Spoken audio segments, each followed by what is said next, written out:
보겠습니다.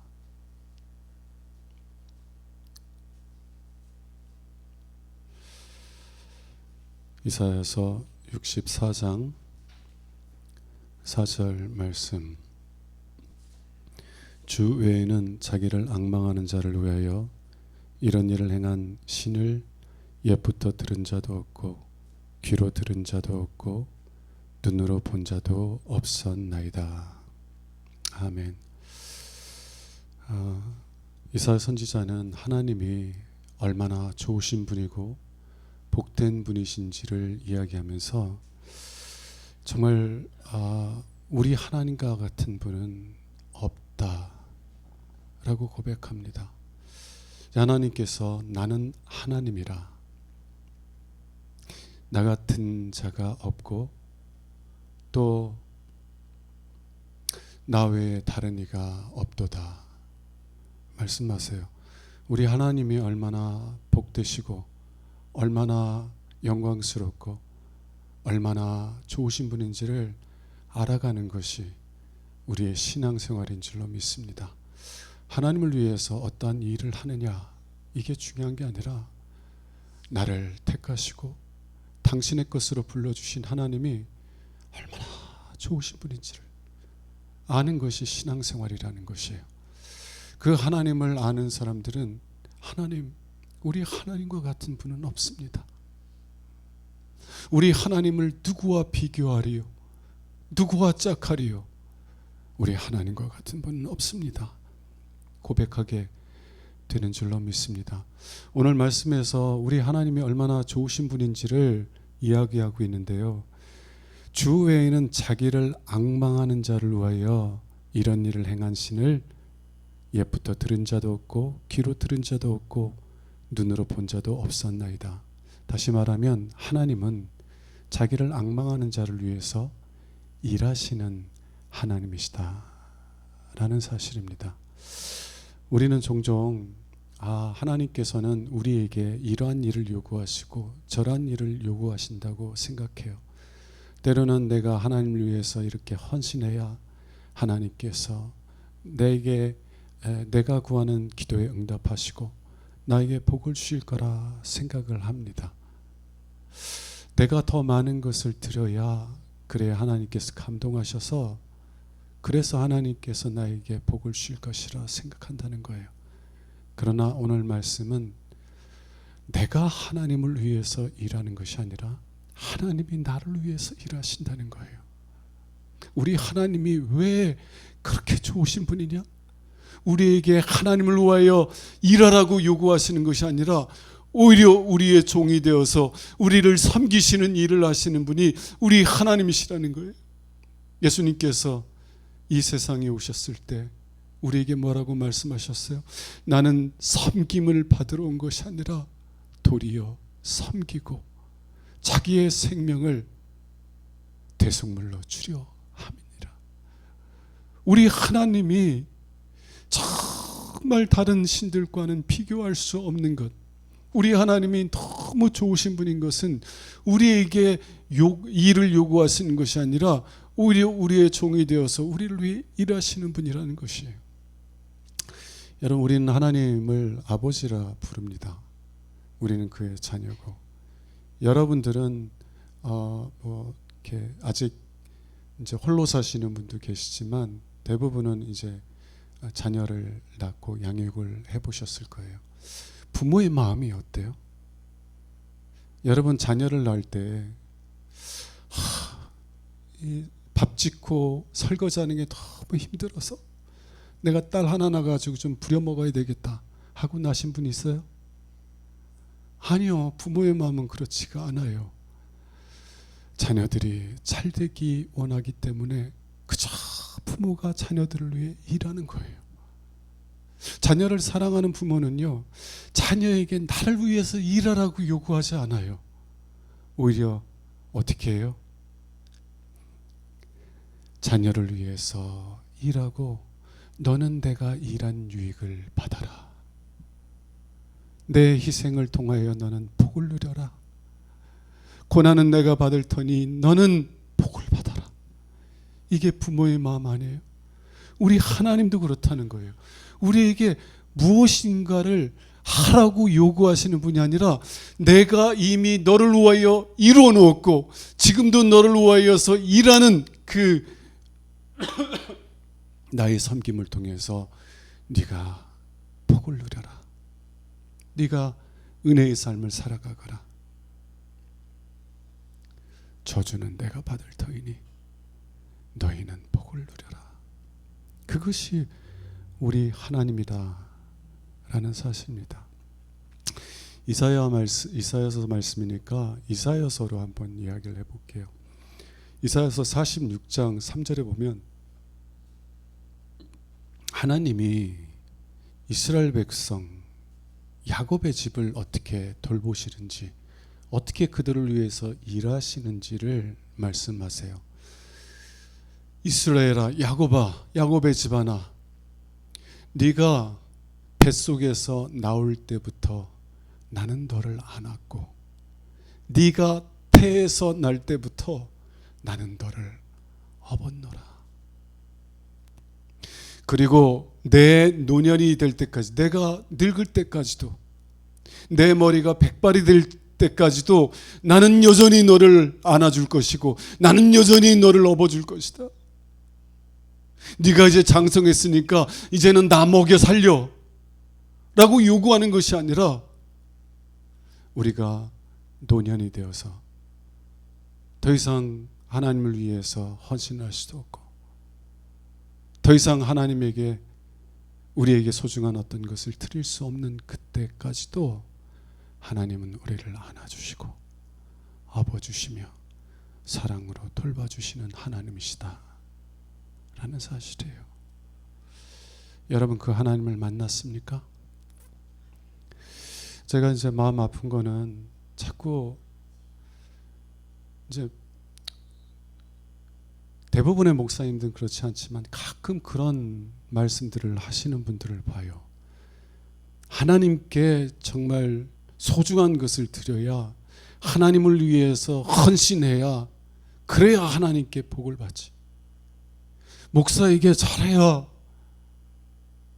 그래야 복을 받지. 여러분, 우리 하나님 그런 분이에요. 만일 우리가 그렇게 생각한다면 하나님과의 관계를 거래 관계로 만드는 것이라고 제가 자주 말씀드렸습니다.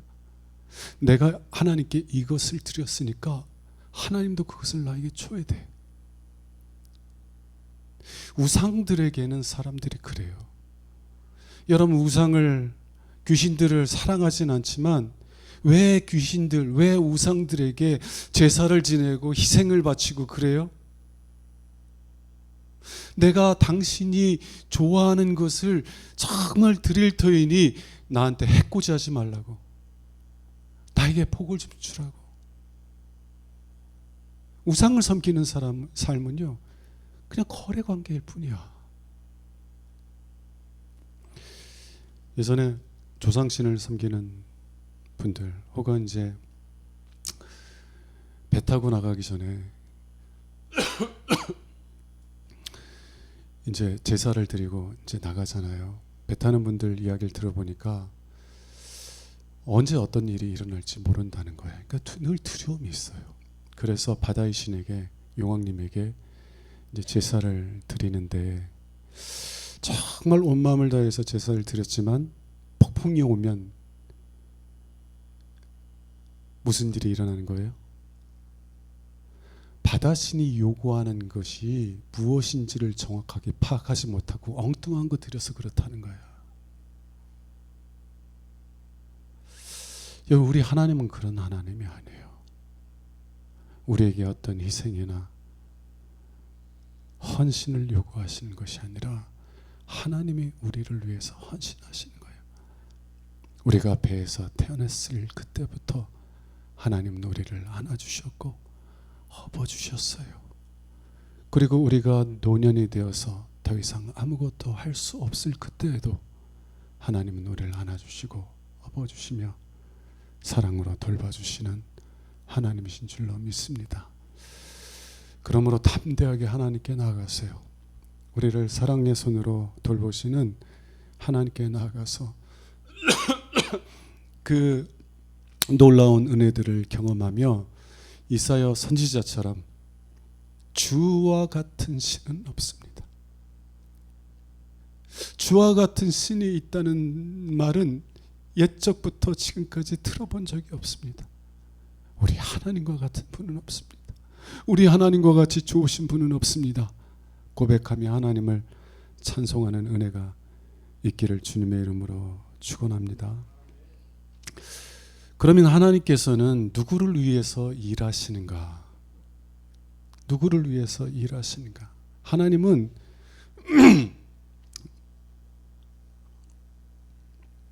우리를 위해서, 우리에게 하나님을 위해서 일하는 것을 요구하시는 것이 아니라 우리를 위해서 일하시는 하나님이시라고 그랬는데, 그럼 누구를 위해서 일하세요? 예수님께서 아버지께서 지금까지 일하시기에 나도 일한다, 안식일날 그렇게 얘기했다가 정말 거의 죽을 뻔했어요. 하나님은 지금도 일하세요. 지금도 일하세요.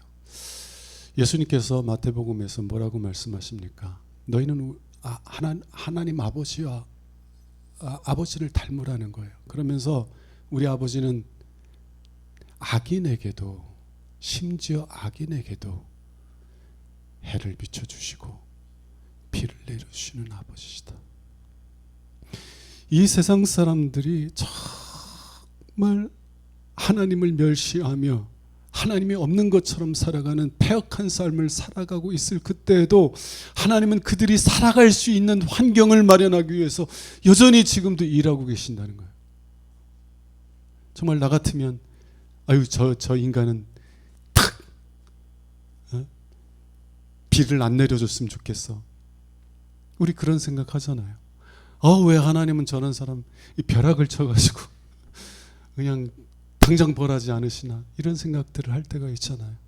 근데 우리 하나님은요, 자신을 없는 것처럼 여기며 멸시하는 사람들을 위해서도 지금도 그들을 보존하시기 위해서 일하시고 계신다는 거예요. 그러나 하나님은, 이제 우리는 그것을 선행 은총 혹은 보편적인 은혜라고 말합니다.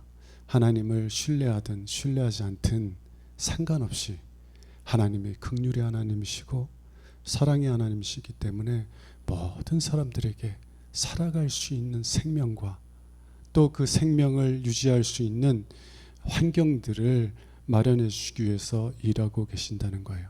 그러나 특별한 은혜가 있습니다. 특별한 은총이 있어요. 오늘 본문에 보면 자기를 앙망하는 자를 위해서 일하신다는 거예요. 자기를 앙망하는 자를 위해서 일하신다는 겁니다. 요즘은 앙망이라는 말이 잘 쓰이지 않아요. 그래서 저도 한글 사전을 찾아봤어요.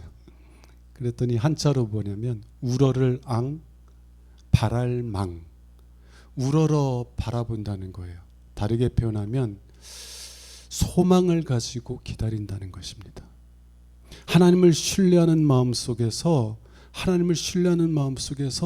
하나님께서 자신을 위기 가운데서 구원하실 것을 기다리는 마음이라는 거예요.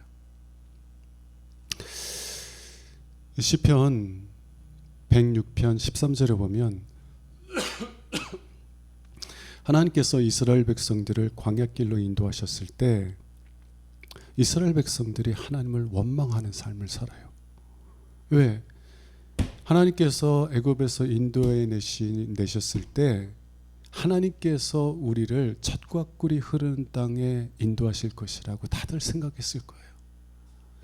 정말 해방의 기쁨 속에서 이제는 더 이상 이제 고생 안 하고 정말 복만 누리겠구나 생각했는데 하나님은 간조한 땅, 두려운 땅, 물이 없고 양식이 없는 그런 뜨거운 사막과 같은 광야길로 인도하셨어요. 그때 이스라엘 백성들은 하나님을 앙망했나요? 하나님의 선하신 뜻을 신뢰하며 하나님의 선하신 뜻을 신뢰하며 기다렸나요? 그렇지 않아요. 시편 106편 13절에 보면 이렇게 말합니다. 이스라엘 백성들이요, 그들을 위해서 하나님께서 그들을 위해 행하신 일들을 잊었다는 거예요. 하나님께서 어떠한 능력의 손으로 그들을 애굽에서 건져내셨는지, 그리고 어떻게 홍해에서 애굽의 모든 병사들을 수장시키시고 그 물 가운데서 그들을 건지셨는지 잊었다는 거예요. 그리고 하나님의 가르침을 기다리지 않았다. 여러분, 우리가 정말 하나님이 어떠한 은혜를 위기가 왔을 때 우리들은 무엇을 기억해야 돼요? 먼저 하나님께서 나에게 어떠한 은혜를 베풀어 주셨는지를 기억해야 돼요. 오늘 윤 권사님이랑 잠깐 이야기를 하는데 권사님이 그런 믿음의 고백을 하시더라고요. 정말 많은 위기들이 있었지만 하나님께서 나를 건져주셨다는 거예요. 그건 잊을 수 없다는 거예요. 그런 고백 속에 있으니까 하나님을 찬송하게 되는 거예요. 이스라엘 백성들은 그들을 위하여 하나님께서 행하신 일을 마땅히 기억해만 했어요. 왜요?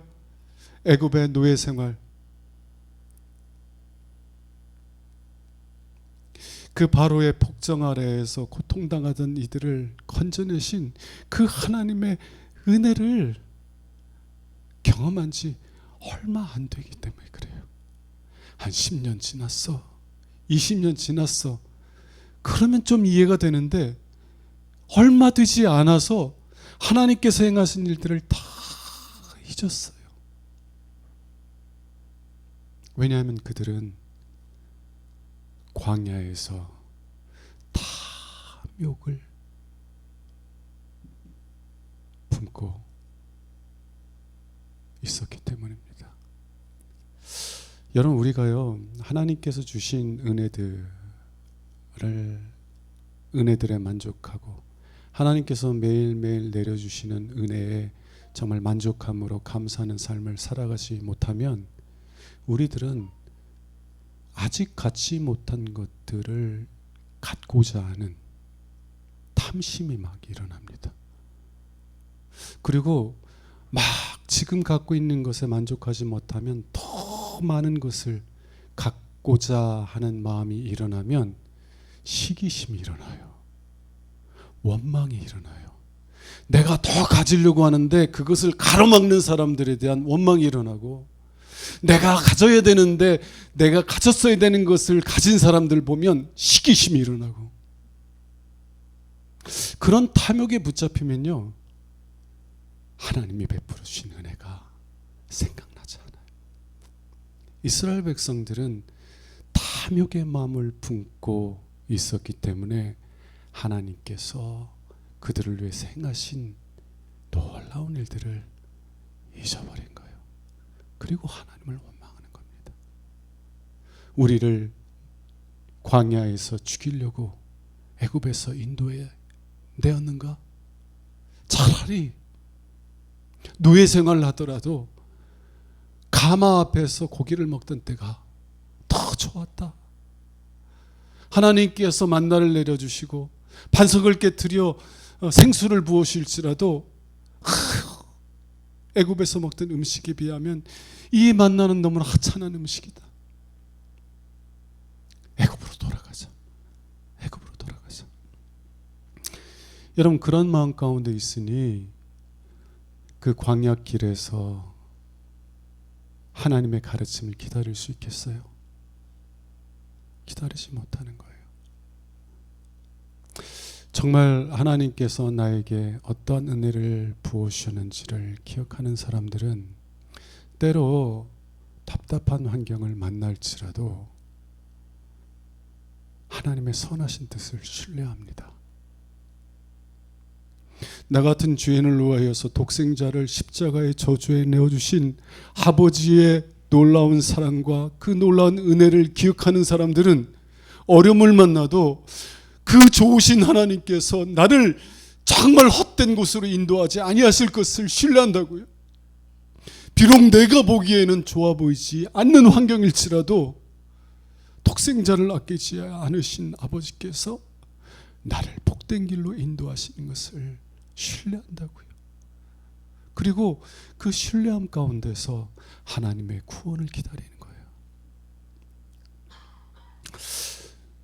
제 경험에 대해서 잠깐 말씀드릴게요. 여러분, 사람들에게 정말 선을 베풀었는데 오히려 돌아오는 것이 악일 때 참 마음이 아픕니다. 내가 진심으로 대했는데 돌아오는 것은 그렇지 않을 때 참 마음이 아파요. 저도 사람이니까 그런 아픔들을 겪을 때가 있어요. 진실한 마음으로 사랑을 했는데 돌아오는 것은 원망과 불평일 때가 있는 것이에요. 그럼 마음이 너무 아파서요, 그냥 하나님께 나오는 거예요. 하나님께 나와서 엎드려서 하나님, 나를 불쌍히 여겨달라고, 불쌍히 여겨달라고. 하나님, 제가 이런 상한 마음을 가지고 그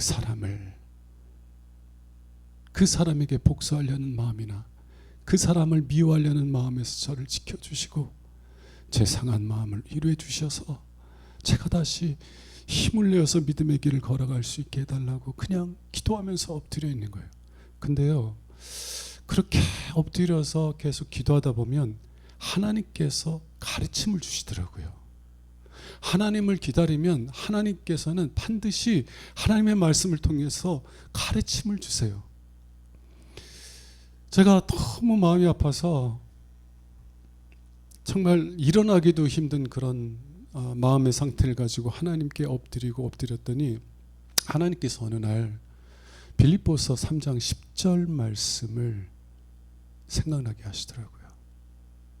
사도 바울은 빌립보서 3장 10절에서 뭐라고 하냐면, 나는 그리스도와 그 부활의 권능과 그 고난의 참여함을 알고자 하여 그의 죽으심을 본받아 어찌하든지 죽은 자로부터의 부활에 이르기를 힘쓰노라.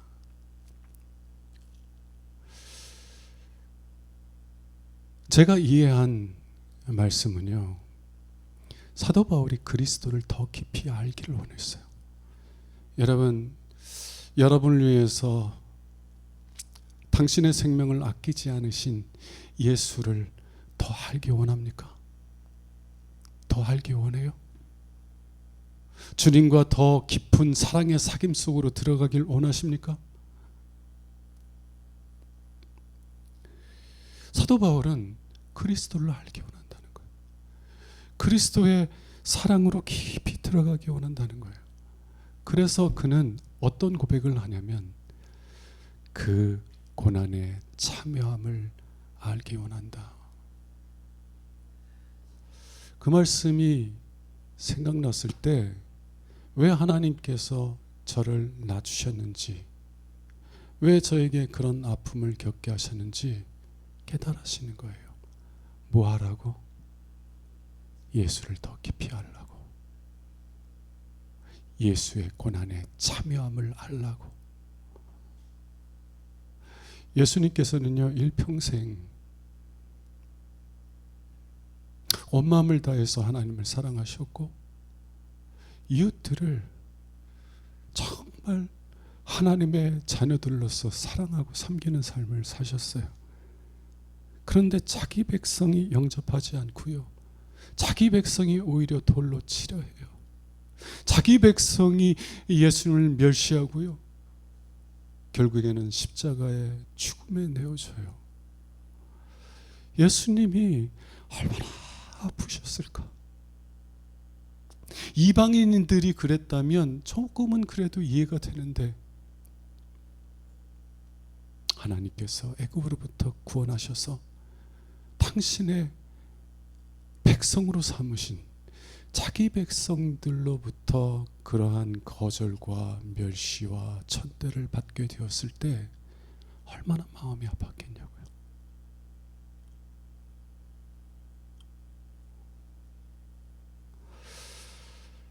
그런데도 불구하고 주님은요, 그때마다 더 십자가로 가까이 나가셨어요. 저는 그 주님의 마음을 알기 원해요. 그 마음을 알기 원합니다. 내 진정성을 이해하지 못하고 내 진실한 마음을 멸시하고 조롱하는 사람들을 위해서도 끝까지 사랑의 삶을 살 수 있는 예수님의 그 마음을 알기를 원해요. 제가 그토록 고집세서 하나님을 대적하는 삶을 살았음에도 불구하고 끊임없이 은혜를 베풀어 주시던 그 예수님의 마음을 알기를 원하는 거예요. 네, 주님, 저도 주님을 알기 원합니다. 저도 주님을 알기 원합니다.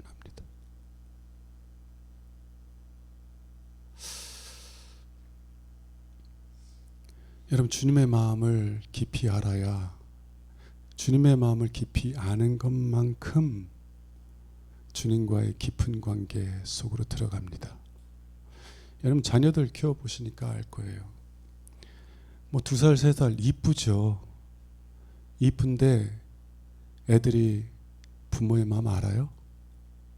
몰라요. 청소년이 되면 부모님의 마음을 아나요? 몰라요. 그런데 아이들이 성장하면서 부모의 마음을 이해하는 때가 오더라고요. 부모의 마음을 이전보다 더 깊이 이해하는 때가 오더라고요. 말이 통하는 때가 와요. 그러면 부모의 사랑은, 자녀에 대한 사랑은 변하지 않지만, 그러나 그 자녀가 부모와의 깊은 사랑의 관계 속으로 들어와서 예전에는 나누지 못했던 깊은 것들을 자녀와 나눌 수 있게 되는 경험들을 하더라고요. 마찬가지예요. 그리스도를 깊이 알면 알수록 주님과의 깊은 사랑의 사귐을 누리게 되는 줄로 믿습니다. 저는 그러한 하나님의 그런 가르침을 받게 되었을 때, 그 가르침 받기 전에는 하나님, 나 못하겠어요. 못하겠어요. 이런 낙심이 들었는데, 하나님께서 그런 가르침을 주시고 난 후에는 내 주님이 저를 어떻게 낮추실지라도 저는 그것을 감사함으로 받겠습니다. 감사함으로 받겠습니다. 주님의 고난에 참여함을 알므로 주 예수 그리스도를 더 깊이 알아가는 복을 빼앗아 가지 마옵소서. 그렇게 기도하게 되더라고요. 여러분, 하나님을 앙망한다는 것, 하나님을 신뢰하며 기다린다는 것은 기도 속에서 하나님의 가르침을 구하는 것이에요. 위기가 왔을 때 내가 가진 지혜, 내가 가진 능력, 내가 가진 도구들을 이용해서 그 위기들을 극복하기 이전에 먼저 하나님께 엎드려서 하나님의 뜻을 구하고 하나님의 가르침을 기다리는 거예요. 그것이 하나님을 앙망하는 것입니다.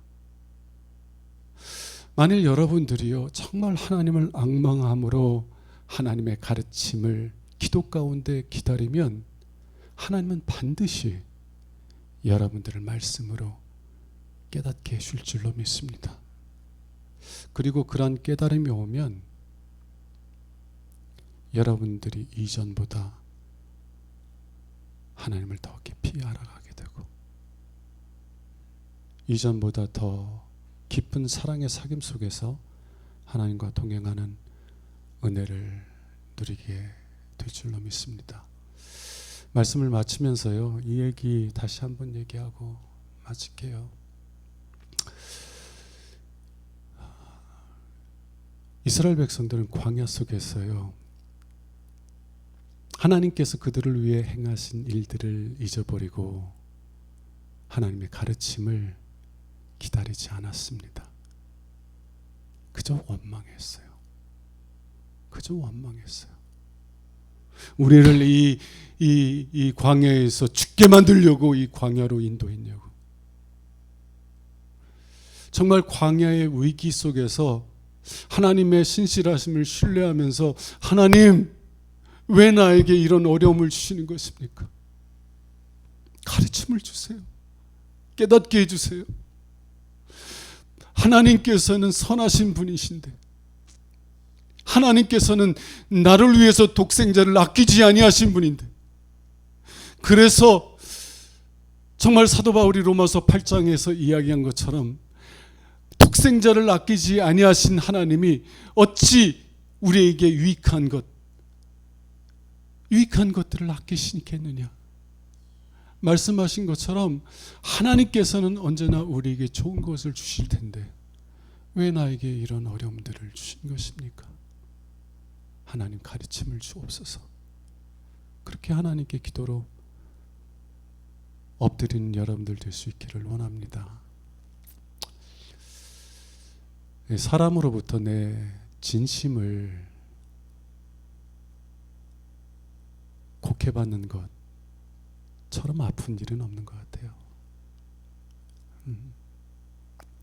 만일 내가 다 그 사람을 이용하려고 그랬으면 저 인간이 어떻게 알았지? 이러고 말 텐데 우리 진심으로 대하잖아요. 진심으로 대하잖아요. 근데 누군가 그 진심을 멸시하는 것을 넘어서 조롱하면은요, 참 마음이 아파요. 여러분이 어떠한 위기 속에 있을지라도 먼저 기도 속에서 하나님의 가르침을 기다리는 여러분들 되시길 바랍니다. 그래서 하나님의 가르치심을 받게 됨으로 하나님과의 더 깊은 은혜의 길로 들어가는 여러분들 되시기를 주님의 이름으로 축원합니다. 오늘 찬송합시다. 370장 무명으로 헌금 드리셨습니다.